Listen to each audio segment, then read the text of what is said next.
ത്വദീയോദരായാത വിശ്വാസദാംനെ നമോ രാധികായേ ത്വദീയ പ്രിയായ നമോ അനന്തലീലായ ദേവായ തുഭ്യം നമോ രാധികായേ ത്വദീയ പ്രിയായ നമോ അനന്തലീലായ ദേവായ തുഭ്യം.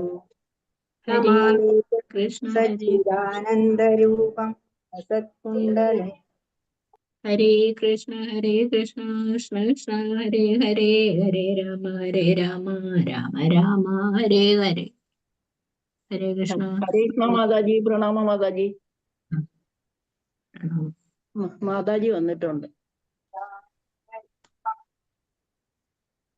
ഹരേ കൃഷ്ണ മാതാജി. പ്രണാമം. ഹരേ കൃഷ്ണ. ഹരേ കൃഷ്ണ മാതാജി. പ്രണാമം. പ്രണാമം.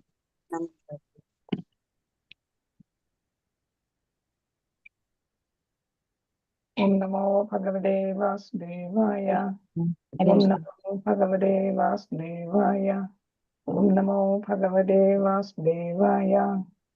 നാരായണം നമസ്കൃത്യം നരം ചൈവ നരോത്തമം ദേവീം സരസ്വതീം വ്യാസം തതോ ജയമുദീരയേ. നഷ്ടപ്രായേഷ ഭദ്രേഷു നിത്യം ഭാഗവത സേവയാ. ഭഗവതി ഉത്തമശ്ലോകേ ഭക്തിർഭവതി നൈഷ്ഠികേ. മുഖം കരോതി വാചാലം പങ്കം ലംഘയതേ ഗിരിം. യത്കൃപാതമഹം വന്ദേ ശ്രീഗുരും ദീനതാരിണം ശ്രീചൈതന്യമീശ്വരം പരമാനന്ദമാധവം. ഓമജ്ഞാനതിമിരാന്ധസ്യ ജ്ഞാനാഞ്ജനശലാകയാ ചക്ഷുരുന്മീലിതം യേന തസ്മൈ ശ്രീഗുരവേ നമഃ. ശ്രീചൈതന്യമനോഭീഷ്ടം സ്ഥാപിതം യേന ഭൂതലേ സ്വയം രൂപകഥാമഹ്യം ദദാതി സ്വപദാന്തികം. വന്ദേഹം ശ്രീഗുരോ ശ്രീയുതപദകമലം ശ്രീഗുരോൻ വൈഷ്ണവാംശ ശ്രീരൂപം സാഗ്രജാതം സഗണ രഘുനാഥാനിതം തം സജീവം സാദ്വൈതം സാവധൂതം പരിജനസഹിതം കൃഷ്ണചൈതന്യദേവം ശ്രീരാധാ കൃഷ്ണപാദാൻ സഗണ ലളിതാ ശ്രീവിശാഖാനിതാംശ. ഹേ കൃഷ്ണ കരുണാ സിന്ധോ ദീനബന്ധോ ജഗത്പദേ ഗോപീശ ഗോപികാന്ത രാധാകാന്ത നമസ്തുതേ. തപ്തകാന്തിന ഗൗരാംഗീ ശ്രീരാധേ വൃന്ദാവനീശ്വരേ വൃഷഭാനുസുതേ ദേവി പ്രണമാമി ഹരിപ്രിയേ. വാഞ്ചകൽപതരൂപശ്ച കൃപാ സിന്ധുഭ്യേവ ച പതിതാനാം പാവനേഭ്യോ വൈഷ്ണവേഭ്യോ നമോ നമഃ. നമോ ഓം വിഷ്ണുപാദായ കൃഷ്ണപ്രേഷ്ഠായ ഭൂതലേ ശ്രീമതേ ജയപതാക സ്വാമിന്നിധി നാമിനെ. നമാചാര്യപാദായ നിധായ കൃപപ്രദായിനെ ഗൗരഗദാധാമദായ നഗരഗ്രാമതാരിണെ.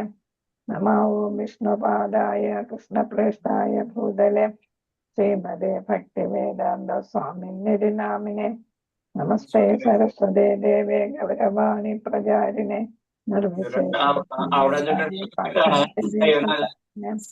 ജയ ശ്രീകൃഷ്ണ ചൈതന്യ പ്രഭു നിത്യാനന്ദ ശ്രീ അദ്വൈത ഗദാധര ശ്രീവാസാദി ഗൗരഭക്തവൃന്ദ.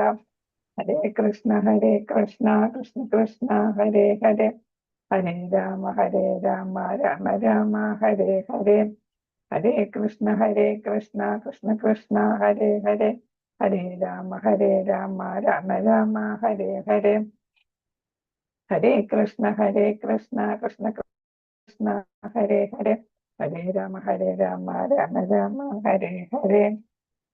കൃഷ്ണായ വാസുദേവായ ദേവകീ നന്ദനായ ഗോവിന്ദായ നമോ നമഃ. മദേകബന്ധോ മത്സംഗിൻ ഗുരോ ആദന മന്യഷ്ടാരകമദ്ഭാഗ്യ മദാനന്ദ നമോസ്തുതേ. ഗ്രന്ഥര ശ്രീമദ് ഭാഗവതം കി ജയ്. ഗുരു മഹാരാജ് കി ജയ്. ശ്രീല ഭക്തി വേദാന്ത പ്രഭുപാദ കി ജയ്. ഗൗരനിതായ പ്രേമാനന്ദേ ഹരി ഹരി ബോൾ. ഹരേ കൃഷ്ണ. ശ്രീ ശ്രീ രാധാ ഗോവിന്ദ മന്ദിർ എസ്കോൺ ബാംഗ്ലൂരുവിന്റെ ശ്രീമദ് ഭാഗവതം ക്ലാസ്സിലേക്ക് എല്ലാവർക്കും സ്വാഗതം. എല്ലാവർക്കും പ്രണാമം. ഹരേ കൃഷ്ണ. ഹരേ കൃഷ്ണ മാതാജി പ്രണാമം. ഹരേ കൃഷ്ണ മാതാജി പ്രണാമം. മാതാജി പ്രണാമം മാതാജി. എല്ലാവർക്കും പ്രണാമം. മാതാജി.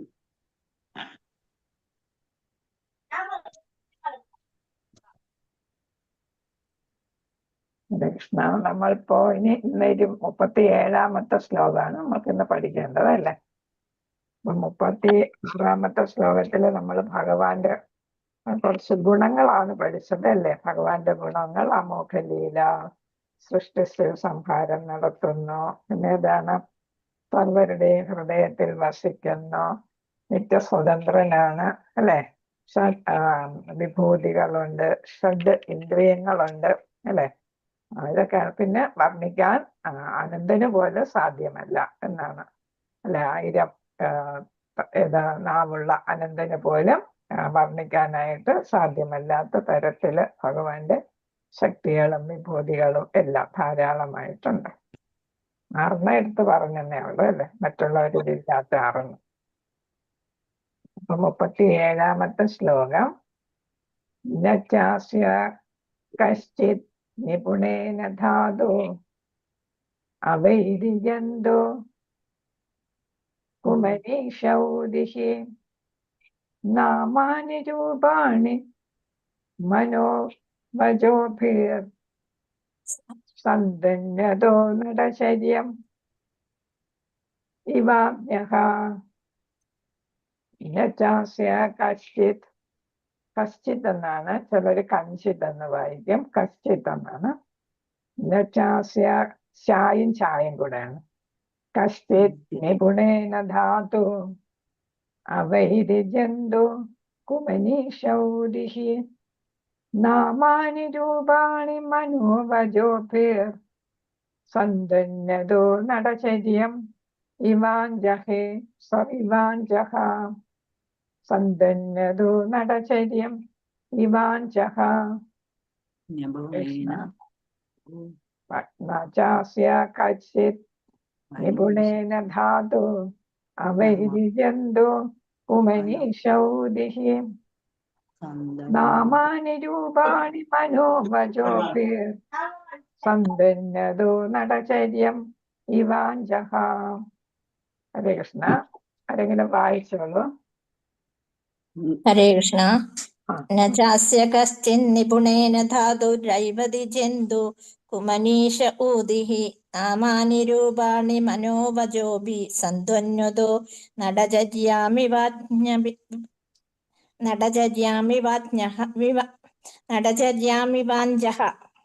ഹരേ കൃഷ്ണ. നടചര്യം ഇവാഞ്ജക. പിന്നെ ഇവിടെ ധാതു ഇതാണ് അവൈദി എന്നാണ്. ഇപ്പൊ ഇവിടെ ഹൈഫൺ ഇട്ടേക്കുന്നുണ്ട്. അല്ലെങ്കിൽ ധാതുരവൈദി എന്ന് ഒരുമിച്ച് വായിക്കണം. പിരിച്ചു വായിക്കുകയാണെങ്കിൽ ധാതു അവൈദി എന്ന് വായിക്കണം. ഒരുമിച്ചാണുമ്പോഴാണ് ഇവിടെ ആക്കിബാര രാശബ്ദം വരിക. നമ്മള് അമ്മം ഇത് വാക്ക് അല്ലെ, അവിടെ വരുമ്പോ അമ്മന്ന് വരുമ്പോ നമ്മള് മാ ചേർത്ത് പറയും അല്ലെ, അതേപോലെ. അപ്പൊ ഇവിടെ രാ വന്നിരിക്കുന്നതും ഒരുമിച്ച് വായിച്ചാലാണ്. നിപുണേന ധാതുരവൈദി ജന്തോ കുമനീഷൗദിഹി അങ്ങനെ വായിക്കുകയാണെങ്കിൽ രാ അല്ലെങ്കിൽ ആ. കൃഷ്ണ. അപ്പൊ ഇവിടെ പറയുന്നത് എന്താണ്? പദാർത്ഥത്തില് ന എന്ന് വെച്ചാൽ ഇല്ല, ഷ, ഇതൊക്കെ നമ്മൾ എപ്പോഴും ഉപയോഗിക്കുന്ന വാക്കുകളാണ് അല്ലെ. അസ്യ എന്ന് വെച്ചാൽ അദ്ദേഹത്തിന്, കശ്ചിത് ഏതൊരുവൻ, നിപുണേന നിപുണതയാൽ, ധാതുഹു സൃഷ്ടികർത്താവിന്റെ, അവൈദി അറിയാൻ കഴിയുന്നു, ജന്തുഹു ജീവാത്മാക്കൾ, കുമനീഷഹ അല്പജ്ഞാനത്താൽ, ഊതി ഭഗവത് പ്രവർത്തനങ്ങൾ, നാംനി അദ്ദേഹത്തിന്റെ നാമങ്ങൾ, രൂപാണി അദ്ദേഹത്തിന്റെ രൂപങ്ങൾ, മനഃ വജോഭിർ മനഃ വജോഭിഹി മാനസിക പ്രകൽപ്പനങ്ങളിലൂടെ അഥവാ പ്രഭാഷണങ്ങളിലൂടെ. മാനസിക ഇപ്പൊ ഈ പ്രകൽപ്പന എപ്പോഴും പലയിടത്തും വരുന്നുണ്ട്, അപ്പൊ അത് ശ്രദ്ധിക്കുക. പ്രഭാഷണം എന്നാണ് അതിന്റെ അർത്ഥം. സമ്പന്നതാഹ പ്രദർശിപ്പിക്കുന്നു. നടചര്യം നാടകീയ പ്രവർത്തനം. നടനം എന്ന് പറയുമ്പോൾ നടിക്കുക, അതായത് നാടകീയ പ്രവർത്തനം. ഇവ പോലെ അഞ്ചഹ മൂഢന്മാർ, അജ്ഞാനികൾ അല്ലെ, അഞ്ചഹ അജ്ഞാനികൾ. ഹരേ കൃഷ്ണ. വിവർത്തന ശീല പ്രഭുപാദർക്ക് ജയ്. ഒരു നാടക നടനെന്ന പോലെ വിനോദവിഹാരം നടത്തുന്ന ഭഗവാന്റെ നാമ രൂപ ലീല കർമ്മങ്ങളുടെ അതീന്ദ്രിയ സ്വഭാവം അല്പജ്ഞാനികളായ വിഡ്ഢികൾക്ക് ഗ്രഹിക്കാൻ സാധ്യമല്ല തന്നെ. അവർക്ക് അവിധ വസ്തുതകളെ അവരുടേതായ മാനസിക പ്രകൽപ്പനങ്ങളിലൂടെ, ഇവിടെ മാനസിക പ്രകൽപ്പന എന്താണ് പറഞ്ഞിരിക്കുന്നത്? പ്രഭാഷണങ്ങളിലൂടെ അല്ലെ, മാനസിക പ്രഭാഷണങ്ങളിലൂടെ യോ വാക്കുകളിലൂടെയോ പ്രകടിപ്പിക്കാൻ സാധ്യമല്ല. അപ്പൊ എന്താണ്? ഭഗവാൻ എന്ന് പറയുന്ന വലിയൊരു നടനായിട്ടാണ് ഇവിടെ പറഞ്ഞിരിക്കുന്നത്. അപ്പൊ നടൻ എന്ന് പറയുമ്പോൾ ഏത് റോളും ചെയ്യും അല്ലെ. നമുക്കറിയാം ഭഗവാൻ ഇവിടെ പല പല അവതാരങ്ങളിൽ ആണ് വന്നത് അല്ലെ. ഓരോ അവതാരത്തിലും ഓരോ നടനായിട്ടാണ് വന്നത് അല്ലെ. ചിലപ്പോ നരസിംഹമൂർത്തിയായിട്ട് വന്നു, അതിന് തികച്ചും വിപരീതമായിട്ടായിരിക്കും വാമനമൂർത്തിയായിട്ട് വരുന്നത് അല്ലെ. അതേപോലെ തന്നെ ശ്രീകൃഷ്ണ ഭഗവാനായിട്ട് വന്നപ്പോ അധർമ്മികളെല്ലാം വധിക്കാനായിരുന്നു അല്ലെ വധിക്കുകയായിരുന്നു ചെയ്തത്. അതേസമയം ചൈതന്യ മഹാപ്രഭുവിന്റെ രീതിയിൽ വന്നപ്പം എന്താണ്? അധർമ്മികൾക്കെല്ലാം മാപ്പ് കൊടുത്ത് അവരെല്ലാം കൃഷ്ണ അവബോധത്തിൽ കൊണ്ടുവന്നു അല്ലെ. അപ്പൊ അതാണ് നമ്മൾ മനസ്സിലാക്കേണ്ടത്. അപ്പൊ ഓരോ ഭാവത്തിലാണ്, ഒരേ ശക്തി തന്നെ പല രൂപത്തിലും ഭാവത്തിലും ഒക്കെയാണ് വന്നത്. അത് ശരിക്കൊരു നടനാണ് അങ്ങനെ വരുന്നത് അല്ലെ. ഒരാൾ തന്നെ പല റോള് ചെയ്യും അല്ലെ. അപ്പൊ അതേപോലെയാണ് ഇവിടെ ഭഗവാൻ ഒരു നടനാണ്. അപ്പൊ നടനായിട്ട് ലീല, അപ്പൊ ആ നടന്റെ ലീല, പിന്നെ ഏതാണ്? ഗുണങ്ങൾ, നാമം, രൂപം, ഇതൊക്കെ എന്താണ്? അതീന്ദ്ര സ്വഭാവമുള്ളതാണ്. അതൊന്നും അല്പജ്ഞാനികളായിട്ടുള്ളവർക്ക് മനസ്സിലാകത്തില്ല. അവർ അവരുടേതായിട്ടുള്ള വിധത്തിൽ എന്ത് ചെയ്യുന്നു? അതിനെ പ്രഭാഷണങ്ങളിലൂടെ പ്രകടിപ്പിക്കുന്നു, അവരുടെ മനസ്സിലുള്ള കാര്യങ്ങൾ പറയുന്നു. പക്ഷെ അതൊന്നും എന്തെല്ലാം യഥാർത്ഥത്തിലുള്ളതല്ല. കാരണം എന്താ? അവർക്ക് യഥാർത്ഥ ജ്ഞാനം ലഭിച്ചിട്ടില്ല. നമ്മളിപ്പോ ഇവിടെ ക്ലാസിക്കൽ ഡാൻസ് അല്ലെങ്കിൽ ക്ലാസിക്കൽ മ്യൂസിക് കേൾക്കുന്നു എന്ന് വെച്ചാലോ, പഠിച്ചിട്ടുള്ളവരും പഠിച്ചിട്ടില്ലാത്തവരും തമ്മിലുള്ള വ്യത്യാസം നമുക്കറിയാം അല്ലേ. നമ്മൾ ക്ലാസിക്കൽ ഡാൻസിന്റെ വശങ്ങളെ കുറിച്ച് അതിന്റെ എല്ലാം പഠിച്ചിട്ടുണ്ട്. പ്രത്യേകിച്ച് കഥകളിയൊക്കെ നമുക്ക് മുദ്രകൾ കണ്ടാലൊന്നും നമുക്ക് പെട്ടെന്ന് മനസ്സിലാകത്തില്ല ഒരു പഠിക്കാത്ത ആളിന് അല്ലെ. അതേസമയം പഠിച്ചവര് രസിച്ച് ആനന്ദിക്കും അല്ലെ, താളമൊക്കെ ഇട്ട് ആനന്ദിക്കുന്ന കാണാം. അതേപോലെ തന്നെ ക്ലാസിക്കൽ മ്യൂസിക്, ഇപ്പൊ ഹിന്ദുസ്ഥാനി ആണെങ്കിലും കർണാട്ടിക് മ്യൂസിക് ആണെങ്കിലും അതൊക്കെ അവതരിപ്പിക്കുമ്പോൾ നമ്മൾ വെറും കാഴ്ചക്കാരായിട്ട് അറിവില്ലാത്തവർ ഇരിക്കും. പക്ഷെ അറിവുള്ളവര് അതിനനുസരിച്ച് താളമൊക്കെ ഇട്ട് ഇന്ന രാഗം എന്നൊക്കെ പറഞ്ഞ് ആസ്വദിക്കണ കാണാം അല്ലെ. അപ്പൊ എന്താണ്? ആസ്വാദനത്തിന് അതിനെക്കുറിച്ചുള്ള അറിവുണ്ടായിരിക്കണം എന്നാണ്. ഇവിടെ ഭഗവാനെ കുറിച്ചുള്ള അറിവുണ്ടെങ്കില്, ജ്ഞാനമുണ്ടെങ്കില് ഭഗവാന്റെ ഈ നാട്യങ്ങളെല്ലാം, നടനങ്ങളെല്ലാം, ലീലകളായാലും പിന്നെ ഓരോ അവതാരത്തിൽ ചെയ്ത പ്രവർത്തനങ്ങളാണെങ്കിലും മനസ്സിലാക്കണമെങ്കിൽ ഭഗവാനെ കുറിച്ചുള്ള യഥാർത്ഥ ജ്ഞാനം ഉണ്ടായിരിക്കണം. അല്ലെങ്കിൽ ഇതാണ് അല്പജ്ഞാനികൾ അല്ലെങ്കിൽ ഒട്ടും അറിവില്ലാത്തവർ പറയുന്നത് എങ്ങനെയായിരിക്കും? യഥാർത്ഥത്തിൽ ഭഗവാനെ കുറിച്ച് ആയിരിക്കത്തില്ല. അവർക്ക് മനസ്സിൽ തോന്നുന്ന കാര്യം അവർ വിളിച്ചോതുന്നു എന്ന് മാത്രം. ഹരേ കൃഷ്ണ. അപ്പൊ ഭാവാർത്ഥത്തില് ഭഗവാൻ ശ്രീല പ്രഭുപാദർ പറയുന്ന നിരപേക്ഷ സത്യത്തിന്റെ അതീന്ദ്രിയ സ്വഭാവത്തെ ഉചിതമായി വ്യാഖ്യാനിക്കാൻ ആർക്കും സാധ്യമല്ല. മഹർഷിമാർക്ക് പോലും ചിലപ്പോൾ അത് സാധിക്കത്തില്ല അല്ലെ. കാരണം എന്താണ്? പൂർണ്ണമായിട്ട് മനസ്സിലാക്കാൻ ആർക്കെ സാധിക്കുള്ളൂ? ഭഗവാനെ സാധിക്കുള്ളൂ അല്ലെ. ഭഗവാൻ തന്നെ ഭഗവത്ഗീതയില് നമുക്ക് വളരെ സുപരിചിതമായിട്ടുള്ള 15-ാം അധ്യായത്തിൽ 15-ാമത്തെ ശ്ലോകം അല്ലെ. അതിൽ ഭഗവാൻ പറയുന്ന എന്താണ്? വേദങ്ങൾ രചിച്ചതും വേദാന്തങ്ങൾ രചിച്ചതും അതിനെ അറിയുന്നതും ഞാൻ തന്നെയാണ് എന്നാണ് പറയുന്നത്. എല്ലാം ശരിയായിട്ട് അറിയുന്നത്. അപ്പൊ ഭഗവാനെ കുറിച്ച് പൂർണ്ണമായിട്ട് അറിയാൻ ഭഗവാന് മാത്രമേ സാധിക്കൂ. അനന്തന് പോലും സാധിക്കുന്നില്ല. സന്തത സഹചാരിയാണ് അനന്തൻ അല്ലെ. അനന്തന് പോലും സാധിക്കത്തില്ല എന്നാണ് ഇവിടെ പറയുന്നത്. ആകയാൽ മനസ്സിനും വാക്കിനും പ്രകടിപ്പിക്കാൻ കഴിയുന്നതിനേക്കാൾ അതീതനാണ് ഭഗവാൻ എന്ന് പറയുന്നു. അപ്പൊ നമുക്ക് മനസ്സിലാകാത്തത് കൊണ്ട് നമുക്ക് ഭഗവാനെ പൂർണ്ണമായിട്ട് മനസ്സിലാക്കാനോ വാക്കുകൊണ്ട് പറയാനോ സാധിക്കില്ല. എന്നിരിക്കെ അല്പജ്ഞാനികളായ ചില വ്യക്തികൾ അപൂർണമായ മാനസിക പ്രകൽപ്പനങ്ങളിലൂടെയും ഭഗവത് കർമ്മങ്ങളുടെ തെറ്റായ വിവരണത്തിലൂടെയും നിരപേക്ഷ സത്യത്തെ ഗ്രഹിക്കാൻ ആഗ്രഹിക്കുന്നു. ഇപ്പൊ എന്താണ്? വിവരമില്ലാത്തവർ അല്ലെ, ഭഗവാനെ കുറിച്ച് ജ്ഞാനമില്ലാത്തവർ എന്ത് ചെയ്യുന്നു? ഭാഗികമായിട്ടുള്ള അറിവുള്ളവർ പ്രഭാഷണങ്ങൾ നടത്തുന്നു. മാനസിക പ്രകൽപ്പന എന്ന് വെച്ചാൽ അവരുടെ മനസ്സിൽ തോന്നുന്ന കാര്യം പറയുന്നു. അതൊക്കെ അപൂർണമായിരിക്കും. ശരിയായിട്ടുള്ള ജ്ഞാനമല്ല അവർ പറയുന്നത്. സാധാരണക്കാരന് ഭഗവാന്റെ കർമ്മങ്ങളും നാമങ്ങളും രൂപങ്ങളും പരിച്ഛദങ്ങളും വ്യക്തിത്വ വിശേഷങ്ങളും ഭഗവത് ആവിർഭാവ തിരോധാനങ്ങൾ അങ്ങനെ ഭഗവത് സംബന്ധമായ സർവ്വതും പരമരഹസ്യമാണ്. പരമരഹസ്യം എന്ന് വെച്ചാൽ അതിനെക്കുറിച്ച് ഒരറിവുമില്ല അല്ലേ എന്നാണ് ഇവിടെ ഉദ്ദേശിക്കുന്നത്. അപ്പൊ രഹസ്യമെന്ന് നമുക്കറിയാൻ പറ്റില്ല. ശുദ്ധ ഭക്തന്മാർക്ക് അല്ലേ പറഞ്ഞു കൊടുക്കുള്ളൂ. നമ്മൾ most confidential, more confidential, confidential എന്നൊക്കെ നമ്മൾ പഠിച്ചു. അതൊക്കെ ആർക്കാ പറഞ്ഞു കൊടുക്കുന്നത്? എന്താ രഹസ്യാത്മകമായിട്ടുള്ളത്? പിന്നെ അതാണ് രഹസ്യതാരം, രഹസ്യതാമം അല്ലെ. ഇതൊക്കെ മനസ്സിലാകുന്ന ഏതാണ്? ഏറ്റവും പ്രിയപ്പെട്ട ശിഷ്യന്മാർക്ക് അത് മനസ്സിലാകും. ഒരു ഗുരുവിന്റെ ശിഷ്യന്മാർക്ക് അവർക്ക് ഗുരു പറഞ്ഞു കൊടുക്കുക. അങ്ങനെ വരുമ്പോ ഭഗവാനെ കുറിച്ച് ഗുരുവിലൂടെയാണ് നമ്മൾ അറിയുന്നത് അല്ലെ. അപ്പൊ അല്ലാതെ ഭഗവാനെ കുറിച്ച് അറിയാൻ നമുക്കൊരു മാർഗവുമില്ല. നമ്മൾ എത്ര ഗ്രന്ഥം തനിയെ വായിച്ചാലും നമുക്കത് ഉൾക്കൊള്ളാനായിട്ട് സാധിക്കത്തില്ല. അങ്ങനെ വരുമ്പോ ഇതൊന്നും നമുക്ക് ഇതാണ് സാധാരണക്കാരന് അതീവ പരമരഹസ്യം എന്ന് വെച്ചാൽ ഒട്ടും അറിയാൻ പാടില്ലാത്ത കാര്യം. രണ്ടു തരം ഭൗതികവാദികളെ കുറിച്ച് ഇവിടെ പറയുന്നു. കർമ്മഫല കാംക്ഷികൾ. ഭൗതികവാദികൾ എന്ന് പറയുമ്പോൾ എന്താണ്? ഈ ജീവിതം ഒന്നേ ഉള്ളൂ, അത് സുഖിച്ചങ്ങ് ജീവിക്കുക അല്ലെ, അടിച്ചു പൊളിച്ച് ജീവിക്കുക എന്ന് പറയുന്നവരാണ് ഭൗതികവാദികൾ.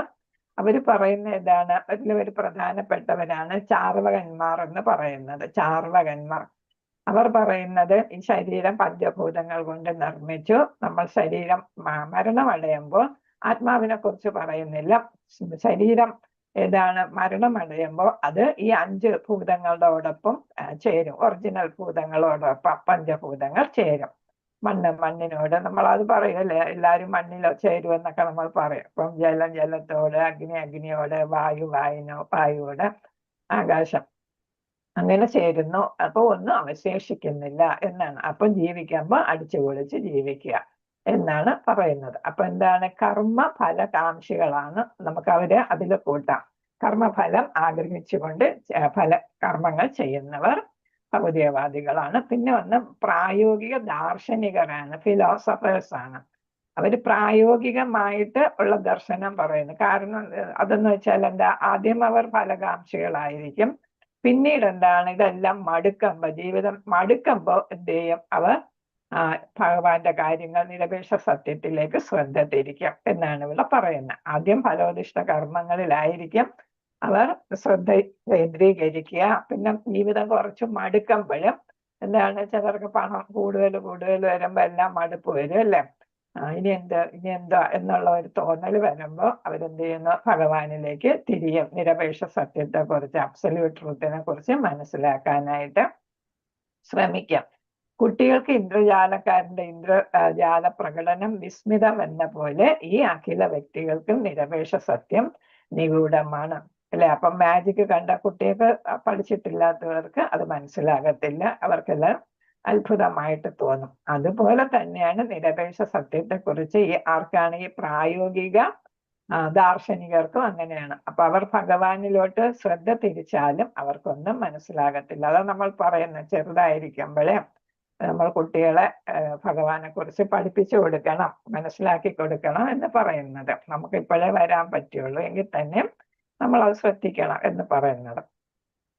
ഫലോദിഷ്ട കർമ്മങ്ങളിലും മാനസിക പ്രകൽപ്പനങ്ങളിലും അതീവ സാമർഥ്യമുള്ള അഭക്തർ, ഇവരെ ഭൗതികവാദികളെ ഏത് പേരിലാണ് വിളിക്കുന്ന? അഭക്തരാണ്. ഈ 2 കൂട്ടരും ഭൗതികവാദികളാണ്. ഒന്ന് ഫലോദിഷ്ട കർമ്മം മൊത്തമായിട്ടും മുഴുവനായിട്ടും അതിൽ ലയിക്കുന്നു. രണ്ടാമത്തവര് കുറച്ച് മാനസിക ദാർശനികർ കുറച്ചു നാള് ഫലോദിഷ്ട കർമ്മത്തിൽ നിൽക്കും, പിന്നെ ഭഗവാനോട് തിരിയും. പക്ഷെ അവർക്കൊന്നും മനസ്സിലാകത്തില്ല എന്നാണ്. അവരെന്ത് ചെയ്യുന്നു? അവരും എന്താണ്? പരമപുരുഷന്റെ ഇന്ദ്രജാല പ്രകടനത്തിൽ കബളിക്കപ്പെടുകയാൽ സദാ അജ്ഞതയിൽ സ്ഥിതി ചെയ്യുന്നു. അപ്പൊ ഭൗതികവാദികളെല്ലാം അഭക്തരാണ്, അവർ എപ്പോഴും അജ്ഞതയിൽ. അതാണ് ചുരുക്കം. അമിത പരിമിതമായ ജ്ഞാനമുള്ളവരാകയാൽ അതീന്ദ്രിയത്തിന്റെ നിഗൂഢ തലങ്ങളിൽ പ്രവേശിക്കാൻ അവർക്ക് കഴിയില്ല. പരിമിതമായെന്ന് വെച്ചാൽ ലിമിറ്റഡ് ആയിട്ടുള്ള അറിവേ ഉള്ളൂ. അപ്പൊ അവർക്ക് എന്ത് കിട്ടത്തില്ല? അവരൊരിക്കലും അതീന്ദ്രിയ തലത്തിൽ പ്രവേശിക്കത്തില്ല. ശുദ്ധ ഭക്തന് മാത്രമേ അവിടെ എത്താൻ പറ്റും. കർമ്മഫലകാംക്ഷികൾ അഥവാ സ്ഥൂല ഭൗതികവാദികളെക്കാൾ അല്പം മെച്ചപ്പെട്ട പദവിയിലാണ് മാനസിക ദാർശനികർമാർ. അപ്പൊ തികച്ചും കാംക്ഷിച്ചുകൊണ്ടുള്ള പ്രവർത്തനങ്ങൾ കർമ്മങ്ങൾ ചെയ്യുന്നവരെക്കാൾ അവരാരാണ്? സ്ഥൂല ഭൗതികവാദികൾ. ഇന്ദ്രിയങ്ങളെ കുറിച്ച് മാത്രം പറയുന്നവരാണ്. മറ്റവരാണെങ്കിലോ ആറാമത്തെ ഇന്ദ്രിയമായ മനസ്സിനെ കുറിച്ചും പറയുന്നു, അല്ലെ? അപ്പൊ ഇത് മാനസിക ദാർശനികന്മാർ, ഫിലോസഫിയൊക്കെ വരുന്ന മനസ്സിലാണ്, അല്ലെ? അപ്പൊ അവർ കുറച്ചുകൂടി മെച്ചമാണെങ്കിലും അവരെന്തല്ല ഒട്ടും അതീന്ദ്രിയ തലത്തിലെത്താനായിട്ട് അവർക്ക് സാധിക്കത്തില്ല എന്നാണ്. അവരും മായിക ശക്തിയുടെ അധീനതയിലാണെങ്കിൽ തന്നെയും നാമരൂപ കർമ്മമുള്ള ഏതൊന്നിനെയും അവർ മായാശക്തിയിലൂടെ ഉൽപ്പന്നമായി കരുതുന്നു. അപ്പൊ യഥാർത്ഥ ഭഗവാനെ കുറിച്ച് അവർക്ക് അറിയാൻ പറ്റത്തില്ല. അവരും ആരുടെ കീഴിലായിരിക്കും? വലയത്തിലായിരിക്കും, മായാശക്തിയുടെ വലയത്തിലായിരിക്കും. അവരെ സംബന്ധിച്ചിടത്തോളം പരമ സത്ത നാമരഹിതനും രൂപരഹിതനും നിഷ്ക്രിയനും ആകുന്നു. നമുക്കറിയാം, നമുക്ക് ഭഗവാന് രൂപമുണ്ട്, ഗുണമുണ്ട്, അല്ലെ? അപ്പൊ നമ്മൾ നാമമുണ്ട്, അല്ലെ? നാമം തന്നെ ഭഗവാൻ എന്ന് പറയും, രൂപം തന്നെ ഭഗവാൻ, അല്ലെ? ഭഗവാന്റെ ലീലകൾ ഭഗവാനാണ് എന്നാണ് നമ്മൾ വിശ്വസിക്കുന്ന, ഭക്തർ വിശ്വസിക്കുന്ന. ഇവർ അഭക്തരായതുകൊണ്ട് അവർ പറയും ഏതാണ്? പരമസത്ത, അബ്സല്യൂട്ട് ട്രൂത്ത് എന്താണ്? നാമമില്ല, രൂപമില്ല, നിഷ്ക്രിയൻ, പ്രവർത്തിക്കുന്നില്ല. നമ്മൾ ലീലകളെ കുറിച്ച് പറയാം, അവര് പറയുന്നു നിഷ്ക്രിയനാണ്. ക്രിയൻ എന്താണ്? കർമ്മങ്ങൾ ചെയ്യുന്നില്ല, പ്രവർത്തിക്കുന്നില്ല. അത്തരം മാനസിക പ്രഭാഷണങ്ങൾ ലൗകിക നാമരൂപങ്ങളെ ഭഗവാന്റെ അതീന്ദ്രിയ നാമരൂപങ്ങളുമായിട്ട് താരതമ്യപ്പെടുത്തുന്നു. അപ്പൊ എന്താണ്? അവർക്ക് താരതമ്യം ചെയ്യുകയാണ് ഭഗവാനും ഭൗതികമായിട്ടുള്ള നാമരൂപങ്ങൾ. കൃഷ്ണൻ എന്ന് പറയുന്ന ഒരു സാധാരണ വ്യക്തി എന്ന തരത്തിലാണ് അവർ പറയുന്നത്. പരമാർത്ഥത്തിൽ അജ്ഞതയാൽ അവർ അവിദ്യയിലാണ് അവർ ഇപ്രകാരം ചെയ്യുന്നത്. പരമപുരുഷന്റെ യഥാർത്ഥ സ്വഭാവ അഭിവൃദ്ധി അത്തരം ശുഷ്ക ജ്ഞാനത്താൽ സാധ്യമല്ല. അപ്പൊ ഭഗവാനെ കുറിച്ച് അറിയണമെങ്കിൽ യഥാർത്ഥത്തിലുള്ള ജ്ഞാനം ഉണ്ടാകണം. അതൊരു ഭക്തനാണ് കിട്ടുക. ഭഗവാൻ ഭൗതിക ലോകത്തിൽ പ്രവർത്തിക്കുന്നു എങ്കിൽ തന്നെയും അദ്ദേഹം സദാ അതീന്ദ്രിയ പദവിയിലാണെന്ന് ഭഗവത്ഗീതയിൽ പ്രസ്താവിച്ചിരിക്കുന്നു. നമ്മൾ അതേപോലെ ഉപനിഷത്തിലും ഒക്കെ പഠിച്ചതാണ്, അല്ലെ? ഭഗവാൻ എവിടെയാണ്? ധാമത്തിലാണ്, അല്ലെ? അതീന്ദ്രിയമായ തലത്തിലാണ് ഭഗവാൻ സ്ഥിതി ചെയ്യുന്നത്. നമ്മൾ വിളിക്കുമ്പോൾ ഓടി വരുമെങ്കിലും ഭഗവാൻ അതീന്ദ്രിയ ധാമത്തിലാണ്, അദ്ദേഹം അതീന്ദ്രിയ തലത്തിലാണ് എന്ന് നമ്മൾ പഠിച്ചിട്ടുണ്ട്. ഭഗവത്ഗീതയിലും അത് പറയുന്നുണ്ട്. എന്നാൽ അജ്ഞരായ വ്യക്തികൾ ലോകത്തിലെ ശ്രേഷ്ഠ വ്യക്തികളിൽ ഒരാളായി ഭഗവാനെ കരുതുന്നു. അപ്പൊ എന്താണ്? ദുര്യോധനൻ ഭഗവാനെ കണ്ടിട്ടും ഭഗവാൻ ഏതാണ്? ദിവ്യശക്തി കാണിച്ചപ്പോൾ ഇത് മാജിക് കാണിക്കുന്നു എന്നാ പറഞ്ഞു, അല്ലെ? അതേപോലെ ഭഗവാനും ഒരു സാധാരണ വ്യക്തിയായിട്ട് ആര് കണ്ടുള്ളൂ? കൗരവന്മാരെല്ലാം കണ്ടുള്ളൂ. അപ്രകാരം അവർ മായാശക്തിയാൽ വഴിതെറ്റിക്കപ്പെടുന്നു. കാരണം എന്താണ്? മായാശക്തി കൊണ്ടാണ് ഭഗവാന്റെ യഥാർത്ഥ രൂപം അവർക്ക് കാണാനായിട്ട് സാധിക്കാത്തത് എന്നാണ് ഇവിടെ പറയുന്നത്. ഹരേ കൃഷ്ണ. ഇപ്പൊ ഇതിലെന്താണ്?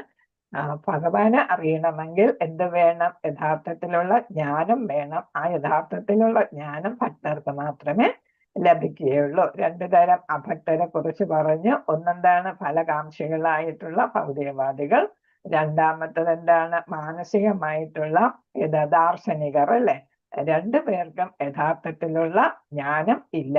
അതുകൊണ്ട് അവർക്ക് ഭഗവാനെ യഥാർത്ഥത്തിൽ മനസ്സിലാക്കാൻ, ഭഗവാന്റെ നാമ രൂപ ഗുണ ലീലകളൊന്നും മനസ്സിലാക്കാനായിട്ട് അവർക്ക് സാധിക്കത്തില്ല. അവർ വെറും എന്ത് ചെയ്യുന്നു? നാട്യം കാണുന്നു. ഭഗവാന്റെ ഏതാണ്? നാടകം, അല്ലെ? അത് കാണുന്നു എന്ന് മാത്രം. അവർ ഭഗവാനെ ഒരു സാധാരണ പുരുഷനായിട്ട് മാത്രമേ കരുതുന്നുള്ളൂ, മനുഷ്യനായിട്ട് കരുതുന്നുള്ളൂ. ഇത്രയുമാണ് 37-ാമത്തെ ശ്ലോകത്തിൽ വരുന്നത്. ഹരേ കൃഷ്ണ. അടുത്ത 38-ാമത്തെ ശ്ലോകം. ഓം നമോ ഭഗവതേ വാസുദേവായ. സവേദധാതു പദവീം പരസ്യ ദുരന്തവീരസ്യ രഥാംഗപാണേഃ യോ അമായയാ സന്ധതയാ അനുവൃത്യ ഭജേത തത്പാദ സരോജഗന്ധം. സവേദധാതു പദവീം എന്നുണ്ട്, ദീർഘമുണ്ട്. പദവീം ഇവിടെ മേളിൽ കിടക്കുന്നു, വലതുവശത്താണ് ദീർഘം ഇട്ടിരിക്കുന്നത്. പദവീം പരസ്യ ദുരന്തവീരസ്യ രഥാംഗപാണേഃ യോ അമായയാ. അമായയാണ്, യോ മായയാന്ന് കിടക്കുന്ന യോ അമായയാ. പിന്നെ ഏതാണ്? സന്തതയാ അനുവൃത്യ ഭജേത തത്പാദ സരോജഗന്ധം. ഹരേ കൃഷ്ണ. ആരെങ്കിലും വായിച്ചോളൂ. ഹരേ കൃഷ്ണ. ഓം നമോ ഭഗവതേ വാസുദേവായ. സവേദധാതു പദവിം പരസ്യ ദുരന്തവീരസ്യ രഥാംഗപാണേഃ യോ മായയാ സന്തതയാനുവൃത്യ ഭജതേ തത്പാദ സരോജഗന്ധം. ഹരേ കൃഷ്ണ. സന്തതയാ അനുവൃത്യ എന്നാണ്. സന്തതയാ അനുവൃത്യ. സന്തതയാനുവൃത്യ എന്നാണ്. സന്തതയാ മായയാ സന്തതയാ അനുവൃത്യ ഭജതേ തത്പാദ സരോജഗന്ധം. ഹരേ കൃഷ്ണ. വായിക്കണം. സന്തതയാ അനുവൃത്യ എന്നാണ്. സന്തതയാ അനുവൃത്യ. യോ ഒരുമിച്ച് വായിക്കണം. യോ അമായയ അല്ലെങ്കിൽ ഒരുമിച്ച് യോ മായയ എന്ന് ഒരുമിച്ച് വായിക്കണം. അപ്പൊ രഥാംഗപാണേ എന്ന് നമ്മൾ പറയുന്നു. ആരാണ് രഥാംഗപാണേ എന്ന് വിളിക്കാൻ കാര്യം എന്താണ്? കഥ കേട്ടിട്ടുണ്ട്. ഭീഷ്മര് അല്ലെ, ഭീഷ്മര് എതിരായിട്ട് ഭഗവാൻ പ്രതിജ്ഞ ചെയ്തിരുന്ന എന്താണ്? യുദ്ധത്തിൽ ആരുടെ പങ്കാളിയാകത്തില്ല, ആരുടെ സൈഡും പിടിക്കത്തില്ല, പിന്നെന്താണ്? ആയുധം എടുക്കില്ല പ്രതിജ്ഞ ചെയ്തിരുന്നു അല്ലെ. അപ്പൊ അങ്ങനെയുള്ള ഭഗവാനെയാണ് അർജുനൻ സ്വീകരിച്ചത്. മറ്റേ ദുര്യോധനൻ എന്ത് ചെയ്തു? 11 അക്ഷൗഹിണിപ്പടയ്ക്ക് അതിന്റെ ഒരു അക്ഷൗഹിണിപ്പട നാരായണ സൈനികരെയും കൂടെ കൊണ്ടുപോയി, പടയും കൂടെ എടുത്ത് അങ്ങനെ 11 അക്ഷൗഹിണിപ്പട അവർക്കുണ്ടായി. ഇവർക്ക് 7 ഉള്ളൂ അല്ലെ. അപ്പൊ ഇവിടെ എന്താ? ഒരു ദിവസം എന്തായിരുന്നു? ഭീഷ്മർ ഇങ്ങനെ വേണ്ട വിധത്തിൽ യുദ്ധം ചെയ്യുന്നില്ല എന്ന് ദുര്യോധനൻ അധിക്ഷേപിച്ചു രാത്രി അല്ലെ.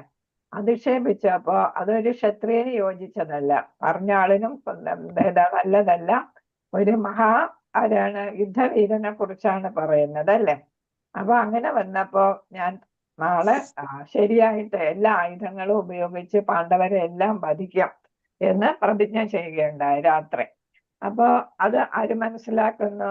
ഭഗവാൻ മനസ്സിലാക്കുന്നു. അപ്പൊ പിറ്റേ ദിവസം അർജുനനോട് നേരിട്ട് എല്ലാ ദിവ്യായുധങ്ങളൊക്കെയാണ് ഉള്ളത് അല്ലെ, അതുമായിട്ട് യുദ്ധം ചെയ്തു. അപ്പൊ എന്താ? അർജുനൻ തോക്കുമോ വധിക്കപ്പെടുമോ എന്നുള്ള ഒരു തലത്തിലെത്തിയപ്പോ എന്ത് ചെയ്തു? കൃഷ്ണൻ തന്റെ ശിഷ്യനും ഭക്തനുമായ അർജുനനെ രക്ഷിക്കണം. അതേസമയം എന്താണ് ഭീഷ്മര് പറഞ്ഞത്? ഞാൻ യുദ്ധം ചെയ്യും, അവരെ വധിക്കും, അല്ലെങ്കിൽ എന്താണ് കൃഷ്ണൻ ആയുധമെടുക്കും എന്നാണ് പറഞ്ഞത് അല്ലെ. അപ്പൊ എന്ത് ചെയ്തു? രണ്ടുപേരും അവരുടെ ഒരാളിന്റെ പ്രതിജ്ഞ ആയുധമെടുപ്പിക്കും എന്നായിരുന്നു അല്ലെ, അല്ലെങ്കിൽ പാണ്ഡവരെ വധിക്കും. അപ്പൊ എന്താണ് ഇവിടെ? പാണ്ഡവൻ മരിക്കും എന്നുള്ള, അർജുനൻ വധിക്കപ്പെടും എന്ന് കണ്ടപ്പോ ഭീഷ്മരുടെ പ്രതിജ്ഞയും കൂടെ പാലിക്കുന്നതിന് വേണ്ടിയിട്ടാണ് ഒരു ചക്രം എടുത്ത് ഭീഷ്മർക്ക് നേരെ ആര് കുതിച്ചത്? ഭഗവാൻ കുതിച്ചു. അപ്പൊ അർജുനൻ തടഞ്ഞു അല്ലെ, അങ്ങയുടെ പ്രതിജ്ഞ ലംഘിക്കണ്ട എന്ന് പറഞ്ഞിട്ട്.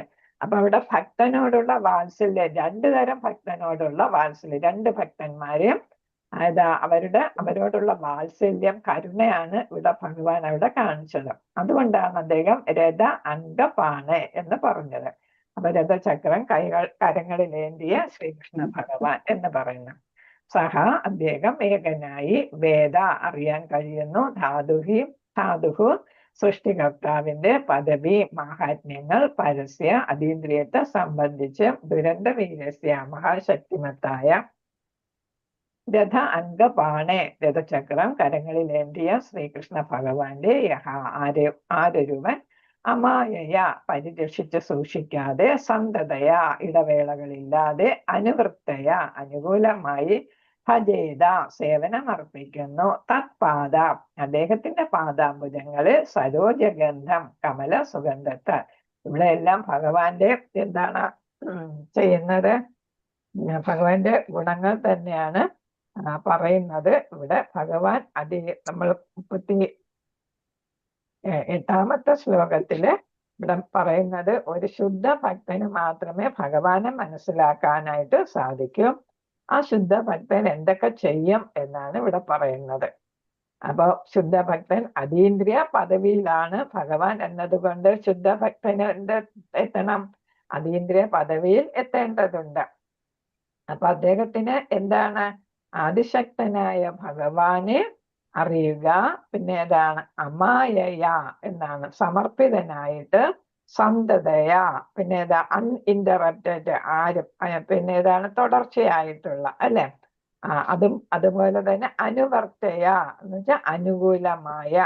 അപ്പൊ അങ്ങനെയുള്ള സേവനമാണ് ആര് ചെയ്യുന്നത്? ഇടവേളകളില്ലാത്ത അനുകൂലമായ പിന്നെ ഏതാണ്? പരീക്ഷിച്ച് സൂക്ഷിക്കാതെ എന്ന് വെച്ചാല് സമർപ്പിതനായിട്ട്, മായ എന്ന് വെച്ചാൽ സമർപ്പിതനായിട്ട് എന്ത് ചെയ്യണം? ഭഗവാനെ സേവിച്ചാൽ മാത്രമേ ഇത് ചെയ്യാൻ പറ്റൂ. ഭഗവാന്റെ പദകമലങ്ങളിൽ സേവനം അനുഷ്ഠിച്ചാൽ മാത്രമേ ആരായിട്ട് മാറാൻ പറ്റൂ? ശരിയായിട്ടുള്ള ഭക്തനായിട്ട് മാറാനായിട്ട് സാധിക്കൂ. അങ്ങനെയുള്ള ആള് ശുദ്ധ ഭക്തനായിട്ട് മാറുന്നു, ഭഗവാനെ മനസ്സിലാക്കുന്നു എന്നാണ് ഇവിടെ വിവർത്തനം. ആരെങ്കിലും വായിച്ചോളൂ. ഹരേ കൃഷ്ണ. വിവർത്തനം. അനിയന്ത്രിതവും സന്തതവും പക്ഷഭേദപരവുമായ സേവനം രഥചക്രപാണിയായ ശ്രീകൃഷ്ണ ഭഗവാന്റെ പാതാരവിന്ദങ്ങളിൽ സമർപ്പിക്കുന്നവർക്ക് മാത്രമേ പ്രപഞ്ച സൃഷ്ടാവിന്റെ സർവാതിശയകരങ്ങളായ സമ്പൂർണ്ണ പ്രവർത്തനങ്ങളെയും ശക്തികളെയും മാഹാത്മ്യങ്ങളെയും മനസ്സിലാക്കാൻ സാധ്യമാകൂ. ഹരേ കൃഷ്ണ. ഭഗവാനെ കുറിച്ചുള്ള ജ്ഞാനം നേടിയാല് എന്ത് സാധിക്കും? ഭഗവാന് ഭക്തനാകാൻ പറ്റും. അപ്പൊ സമ്പൂർണ്ണ പ്രവർത്തനങ്ങൾ അറിയണം, ശക്തികളെ അറിയണം, ഭഗവാന്റെ മാഹാത്മ്യങ്ങളെ അറിയണം. അതിനെന്താണ്? ഭഗവാന്റെ പാതാരവിന്ദങ്ങളെ സമർപ്പിക്കണം.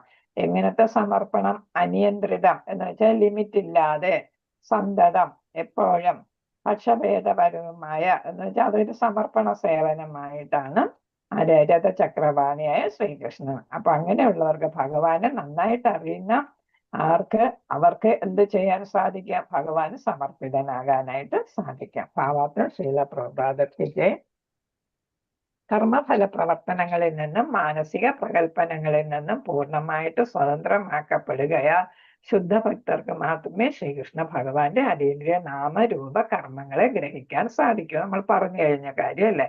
ആർക്കാണ് ഭഗവാന്റെ നാമരൂപ കർമ്മങ്ങളെ മനസ്സിലാക്കാൻ സാധിക്കുന്നത്? ആർക്ക് പറ്റത്തില്ല? ഭൗതികവാദികൾക്ക് സാധിക്കത്തില്ല. അവരാണ് മാനസിക പ്രകൽപ്പനങ്ങളും ഫലോദിഷ്ട കർമ്മങ്ങളും ചെയ്യുന്നത്. അവർക്ക് സാധിക്കൂ. നിഷ്കളങ്കമായ ഭഗവത് സേവനത്തിലൂടെ ശുദ്ധ ഭക്തന്മാർക്ക് സ്വലാഭാർത്ഥം ഏതൊന്നും തന്നെ ആർജിക്കേണ്ടതായിട്ടില്ല. അപ്പൊ ശുദ്ധ ഭക്തർ മോശം പോലും ആഗ്രഹിക്കത്തില്ല അല്ലെ? അവർ ഭഗവത് സേവനം മാത്രമേ ചെയ്യൂ. ഏതൊരു ആത്മസംവരണവും ഇല്ലാതെ സ്വതസ്ഫൂർത്തമായ ഭക്തിയുത സേവനം അവർ ഭഗവാന് സമർപ്പിക്കുന്നു. ഭഗവത് സൃഷ്ടിയിലുള്ള ഏവരും പ്രത്യക്ഷവും പരോക്ഷമായ സേവനം ഭഗവാന് സമർപ്പിക്കുന്നു. അപ്പൊ 2 തരത്തിലുള്ള സേവനം വരുന്നു: പ്രത്യക്ഷ സേവനം, പരോക്ഷമായ സേവനം, നേരിട്ടും അല്ലാതെയും. ഈ ഭഗവത് നിയമത്തിന് നമ്മളിപ്പോ നേരിട്ടെന്ന് പറയുമ്പോൾ നമ്മൾ പൂജകൾ ചെയ്യുന്നു, അതൊക്കെ നേരിട്ടും. പരോക്ഷമായിട്ട് എന്ന് പറയുമ്പോൾ എന്താണ്? ഭഗവാന്റെ നാമരൂപമൊക്കെ മറ്റുള്ളവർക്ക് പകർന്നു കൊടുക്കുക. ഇപ്പൊ ഭഗവാനെ കുറിച്ചുള്ള ബുക്കുകളെല്ലാം എന്താണ് അതിന്റെ സെയിൽസ് നടത്തുക, അങ്ങനെയൊക്കെ ഉള്ള കാര്യങ്ങളൊക്കെ പരോക്ഷ സേവനം, ഭഗവാന്റെ വാക്കുകൾ പ്രചരിപ്പിക്കാനായിട്ട് പോകുന്നു. മറ്റത് ഭഗവാന് പൂജ തുടങ്ങിയവയൊക്കെ നടത്താം. അങ്ങനെ പ്രത്യക്ഷ പരോക്ഷമായിട്ട് സേവനങ്ങൾ ചെയ്യാം. ഭഗവത് നിയമത്തിന് അപവാദമായി ആരും തന്നെ ഇല്ല എന്ന് വെച്ചാല് എല്ലാവരും ഭഗവാന്റെ നിയമങ്ങൾ പാലിക്കണം, ആരെ എക്സം ചെയ്യുന്നില്ല എന്നാണ്, അതിൽ നിന്ന് ഒഴിവാക്കുന്നില്ല. പരോക്ഷമായി ഭഗവാന് സ്വയം സേവനം അർപ്പിക്കുന്നവർ ഭഗവാന്റെ മായ പ്രതിനിധിയുടെ സമ്മർദ്ദത്താൽ ഭഗവാന് പ്രതികൂലമായി സേവിക്കുന്നു. എന്നാൽ പ്രത്യക്ഷമായ ഭഗവാന് സേവനം സമർപ്പിക്കുന്ന ഭഗവാന്റെ സ്നേഹസമ്പന്ന പ്രതിനിധിയുടെ മാർഗനിർദ്ദേശത്താൽ അനുകൂലമായി ഭഗവാനെ സേവിക്കണം. ഇപ്പൊ രണ്ടു വിധത്തിൽ സേവ നടത്താം. ഇപ്പൊ കംസൻ ഭഗവാന്റെ ഏതോ എപ്പോഴും ശത്രുത മനോഭാവത്തിലാണ്, പക്ഷെ എപ്പോഴും ഭഗവാനെ ഓർക്കുന്നുണ്ടായിരുന്നു അല്ലേ. അതേസമയം ഭക്തരാണെങ്കിലോ അല്ലാതെ തന്നെ ഓർക്കുന്നു. അപ്പൊ രണ്ടു തരത്തിൽ പ്രത്യക്ഷ പരോക്ഷം ഭഗവാനെ സ്മരിക്കുന്നു എന്നുള്ളത് അവിടെ വരുന്നുണ്ട്. അപ്പൊ ഭഗവാന്റെ ഒരു പ്രതിനിധിയുടെ മാർഗനിർദ്ദേശത്താലാണ് അനുകൂലമായിട്ട് ഭഗവാനെ സേവിക്കുന്നത്. അപ്പൊ ഏതാണ് അന്യായഭിലാഷിത ശൂന്യമായിട്ട് നമ്മൾ അനുകൂലേന നമ്മൾ പഠിക്കുന്നുണ്ട് അല്ലെ. അപ്പം ഒരു താല്പര്യവും ഇല്ലാതെ, സ്വന്തം നേട്ടത്തിനൊന്നും ഒരു താല്പര്യവും ഇല്ലാതെ ഭഗവാന് എന്ത് ചെയ്യുന്നു? ഭഗവാന് അനുകൂലമായിട്ട് ആ പ്രതിനിധിയുടെ മാർഗനിർദ്ദേശത്താൽ ഭഗവാനെ സേവിക്കുന്നു. അവിധ പക്ഷഭേദ സേവകർ ഭഗവത് ഭക്തരാകുന്നു. മാത്രമല്ല ഇവിടെ പക്ഷപാത എന്ന് പറയുമ്പോൾ ഭഗവാനെ പ്രത്യക്ഷമായിട്ടും പരോക്ഷമായിട്ടും സേവിക്കുന്നവരെയാണ് പക്ഷപാതർ എന്നിവിടെ പറഞ്ഞിരിക്കുന്നത്. അവർക്ക് ഭഗവാന്റെ കാരുണ്യത്താൽ അതീന്ദ്രിയതയുടെ നിഗൂഢ തലങ്ങളിൽ പ്രവേശിക്കാൻ കഴിയുന്നു. ഇപ്പൊ നേരത്തെ കഴിഞ്ഞ ശ്ലോകത്തിൽ ആർക്ക് പ്രവേശിക്കാൻ കഴിയത്തില്ല എന്ന് നമ്മൾ പഠിച്ചു അല്ലേ, ഭൗതികവാദികളായിട്ടുള്ളവർ. ഇവിടെയാണെങ്കിലോ ഭഗവത് ഭക്തർ, അവർക്ക് അതീന്ദ്രിയ ഡയറക്റ്റ് ആയിട്ടും ഇൻഡയറക്റ്റ് ആയിട്ടും സേവനം ചെയ്തവർക്ക് അതീന്ദ്രിയ തലത്തിൽ എത്തുന്നു. ഭഗവാന്റെ നിഗൂഢമായിട്ടുള്ള കാര്യങ്ങൾ അറിയാൻ പറ്റുന്നു. എന്നാൽ മാനസിക വിവക്ഷന്മാർ എക്കാലത്തും അന്ധകാരത്തിൽ സ്ഥിതി ചെയ്യുന്നു. അപ്പൊ എന്താണ് നേരത്തെ പറഞ്ഞല്ലോ, ഭൗതികവാദികൾ ആരാണ്? മാനസികമായിട്ട് പ്രഭാഷണം നടത്തുകയും ചിന്തിക്കുകയൊക്കെ ചെയ്യുന്നവര്. അവരൊന്നും യഥാർത്ഥത്തിൽ ഭഗവാനെ മനസ്സിലാക്കുന്നവരല്ല, ഫിലോസഫി പറയുന്നവരും. ഭഗവത് ഗീതയിൽ പ്രസ്താവിച്ചിരിക്കുന്നത് പോലെ അന്ധപ്രചോദിതമായ അഭിനിവേശത്താൽ ശുദ്ധ ഭക്തന്മാർ സദാ ഭഗവാന്റെ പ്രേമയുധ സേവനത്തിൽ നിരതരാകിയാൽ ഭഗവാൻ സ്വയം അവരെ എന്ത് ചെയ്യുന്നു? ആത്മസാക്ഷാത്കാര പദവിയിലേക്ക് നയിക്കുന്നു. അപ്പൊ ഭഗവത്ഗീതയില് 10ാം അധ്യായത്തിലെ 10ാമത്തെ ശ്ലോകം ഇവിടെ ഇതാണ് പറയുന്നത്. തേഷാം സതുതയുക്താനാം പരിതാ പ്രീതിപൂർവകം ദദാമി ബുദ്ധിയോഗം തം ഏനമാം ഉപയാന്തിടെ എന്ന് നമ്മൾ പഠിച്ചല്ലേ. അപ്പൊ അത് പറയുന്ന എന്താണ്? നമ്മൾ ഭഗവാനെ പ്രാപിക്കാൻ താല്പര്യമുള്ളവരാണെങ്കിൽ ഭഗവാൻ തന്നെ നമുക്ക് അതിനു വേണ്ട ബുദ്ധി തരും എന്നാണ് ഇവിടെ പറയുന്നത്. ഭഗവത് ധാമത്തിലേക്ക് പ്രവേശിക്കുന്നതിനുള്ള രഹസ്യമാണിത്. അപ്പൊ എന്താണ് നമ്മൾ ചെയ്യേണ്ടത്? ഭഗവത് ധാമത്തിലെത്താൻ ഗുരുവിന്റെ നിർദ്ദേശത്താൽ ഗുരു നയിക്കുന്ന അല്ലെ ആ പാതയിലൂടെ നമ്മൾ എന്ത് ചെയ്യണം? അന്ധപ്രചോദിതമായ അഭിനിവേശത്താൽ എന്ന് വെച്ചാൽ നമ്മുടെ ഉള്ളിൽ നിന്ന് തന്നെ നമുക്ക് ഭക്തി ഉണ്ടാകണം. ആരും നമ്മളെ പ്രേരിപ്പിക്കുന്നതല്ല, നമുക്ക് സ്വന്തമായിട്ട് ഭക്തി തോന്നണം ഭഗവാനോട്. അതിന്റെ ഗൈഡൻസ് ആണ് ഗുരു തരുന്നത് അല്ലേ. അപ്പൊ ഗുരു ഗൈഡൻസ് തരും, നമുക്ക് സ്വന്തമായിട്ട് നമ്മൾ ഭക്തി നമ്മുടെ ഉള്ളിൽ നിന്ന് തന്നെ വരും. അങ്ങനെയുള്ള അഭിനിവേശം എന്ന് വെച്ചാൽ അതിയായ ആഗ്രഹത്താൽ ശുദ്ധഭക്തർ ഭഗവാന്റെ പ്രേമയുധ സേവനം എന്നാണ് പറയുന്നത്. നമ്മൾ അവസാനം വരുന്ന 9 ഘട്ടങ്ങളിൽ പ്രേമഭക്തി പറയുന്നുണ്ടല്ലേ. ആ പ്രേമഭക്തിയിലെത്തുന്നു. അങ്ങനെയാണ് അവർക്ക് ആത്മസാക്ഷാത്കാര പാത ലഭിക്കുന്നത്. അപ്പൊ അത് രഹസ്യമാണ് ഈ ഭഗവത് ധാമത്തിലേക്കുള്ള രഹസ്യം. അപ്പൊ എന്താ? പ്രേമയുധ സേവനത്തില് സ്വന്തം മനസ്സുകൊണ്ട് ഭക്തിയിലെത്തി ചെയ്യണം എന്നുള്ളതാണ്.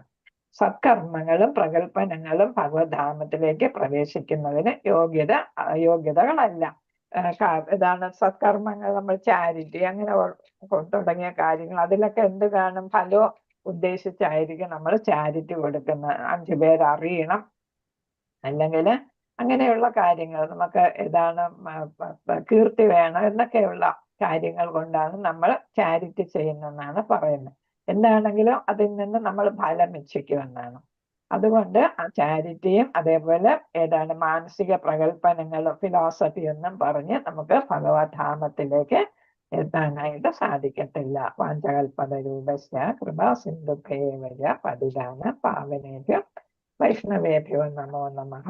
അനന്തകോടി വൈഷ്ണവ ഭക്തവൃന്ദ കി ജയ. ശൈല പ്രഭുപാദ കി ജയ. ഗുരു മഹാരാജ് കി ജയ. ഗ്രന്ഥരാജ് ശ്രീമദ് ഭാഗവതം കി ജയ. ഗൗരനിതായ പ്രേമാനന്ദേ. ഹരി ഹരി ബോൾ. ഹരേ കൃഷ്ണ ഹരേ കൃഷ്ണ കൃഷ്ണ കൃഷ്ണ ഹരേ ഹരേ ഹരേ രാമ രാമ രാമ ഹരേ ഹരേ ഹരേ കൃഷ്ണ ഹരേ ഹരേ കൃഷ്ണ ഹരേ ഹരേ രാമ രാമ ഹരേ രാമ രാമ രാമ ഹരേ ഹരേ ഹരേ കൃഷ്ണ ഹരേ കൃഷ്ണ ഹരേ കൃഷ്ണ ഹരേ ഹരേ ഹരേ രാമ